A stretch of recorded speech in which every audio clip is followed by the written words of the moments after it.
Hello everyone, Mozo here. So this video is going to be a lot different than most of my other videos, mainly because I have 100 old school unidentified shields that we'll be going through today to identify. So this whole process started about a year ago when I started to collect my own rare old school shields. And I started to grow my collection mainly by browsing the Guild Wars Legacy website and by trading in game.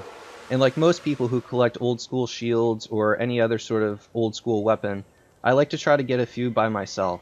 I get most of mine just by farming, but you could also get them doing speed clears and other random missions.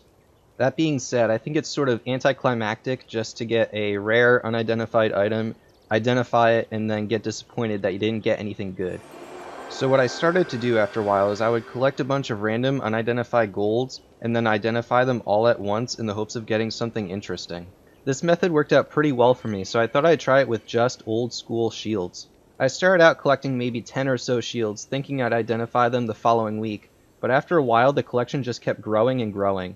10 soon turned into 20, 30, then 40, and then once I started to get past 50, my OCD started to kick in and I just had to get 100. So that's basically how I got to this point. 100 unidentified gold old school shields. So you might be wondering how I know these are all old school even though they're unidentified. And there's two reasons for that. The first being that I farmed all the shields. I didn't buy them from anyone else. And second, I got them all from either the Prophecies or Factions campaigns. Okay, so now that all the info's out of the way, we'll start to identify all these shields. So I'm just going to buy a Superior Identification Kit. It'll have 100 uses on it for the 100 shields we have, and I'll just go through them. So here they are.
Okay, so after all that, I got 17 dual modded shields. So out of 100, that means I got 17% with 2 mods. So I'm just going through them now, looking at all the stats for you guys. And it doesn't seem like there's anything too interesting in these first 14. They're either incomplete stats, meaning they're just not perfect, or the stat combinations are just not really that desirable. That being said, I believe these last three shields here are the most desirable out of the bunch. The Shield of the Wing and the Round Shield both have desirable stats, and the Zodiac Shield is a rare skin but also has really good stats. So that's why I think these are probably the most valuable of the entire group. We'll just have to see. I might keep them, I might not. So that's all I got for this video. If you enjoyed it, please leave a like down below. And if you like anything Guild Wars, please consider subscribing to my channel. I have a large library of Guild Wars videos that just keeps growing. And with that, I'd just like to say, thanks for watching.